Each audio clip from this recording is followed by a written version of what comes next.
This could completely derail the Lakers' plans.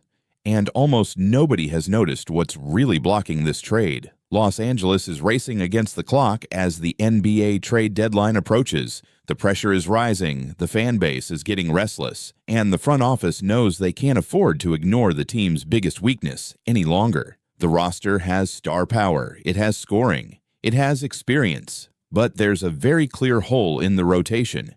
And if that hole isn't fixed soon, it could come back to haunt them when the games matter most. The need is simple to understand. The Lakers desperately want a true 3-and-D wing, someone who can guard elite scorers on the perimeter, switch across positions, and still knock down open threes consistently. In today's NBA, that type of player isn't a luxury. It's a requirement for teams that want to survive deep playoff runs. And one name just won't go away: Andrew Wiggins. But there's one detail that changes everything. The Lakers have been here before. They explored this deal in the past, made calls, evaluated the cost, and backed off when the asking price felt too steep.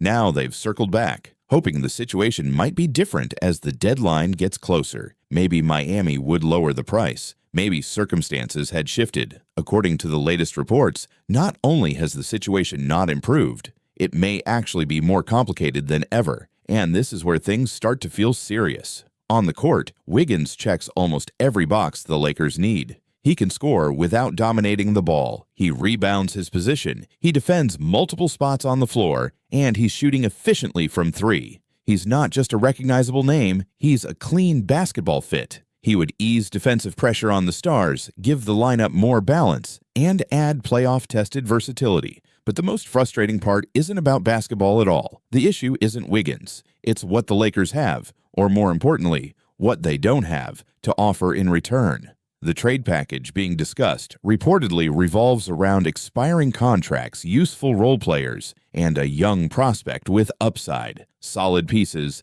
but nothing that makes another front office feel like they're getting a clear win.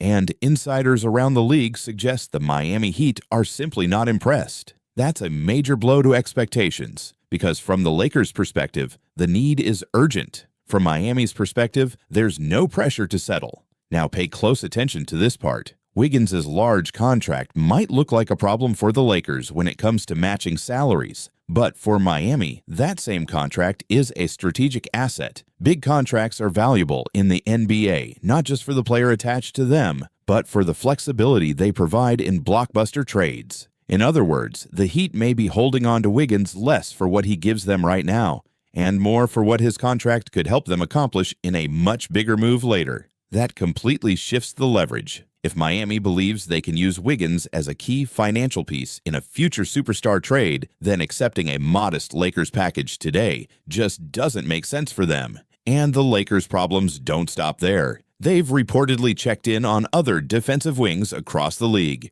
Different names, different teams, same outcome. The asking prices are high, and rival teams know Los Angeles is the one feeling the pressure. When other front offices sense urgency, they raise the cost. To make matters worse, the Lakers are limited when it comes to draft capital. They don't have a treasure chest of first-round picks to throw into deals. That weakens their negotiating position and makes it harder to outbid teams with deeper asset pools. But here's the part almost nobody is talking about. There's a growing sense that the Lakers front office might be thinking beyond just this season. Instead of sacrificing long-term flexibility for a short-term upgrade, they could be positioning themselves for a much bigger opportunity down the line. Financial projections suggest that in the coming years, the team could open up significant salary cap space. That kind of flexibility would allow them to reshape the roster in a more dramatic way, rather than patching holes at the deadline. And that would explain the cautious approach, because from that perspective, overpaying right now for a good player might not be as appealing as waiting for a chance to land a franchise-changing one later. But that strategy comes with real risk. The future might look promising on paper, but the present is happening right now. The Western Conference is brutally competitive. Small weaknesses get exposed. Close games swing on a single defensive stop or a single missed rotation. And time after time,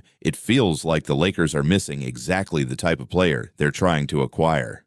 There's also an emotional reality that can't be ignored. Championship windows don't stay open forever. Even with elite talent on the roster, the league moves fast. Waiting for the perfect moment can sometimes mean missing the best one, and that's what makes this decision so heavy. Go all in now, even if the price feels uncomfortable, or protect future assets and hope patience leads to something bigger and better. If the Lakers stand still at the deadline, many fans will see it as a failure to be aggressive. Others will argue it's smart long-term planning. Either way, the scrutiny will be intense, because if no move comes, the storyline is already written. The Lakers had a clear need on the wing, and couldn't solve it. On the other hand, if they stay patient and eventually use their flexibility to pull off a massive move, this restraint could later be seen as disciplined and visionary. Right now, though, they're stuck between two difficult paths: improve a little today or gamble on something much bigger tomorrow. And as the clock ticks down toward the deadline, the tension keeps rising, because in the NBA, doing nothing is still a decision. And sometimes it's the most dangerous one of all. So what do you think? Should the Lakers push harder and pay the price to bring in Wiggins now, or is it smarter to stay patient and save their assets for a potentially bigger move in the future?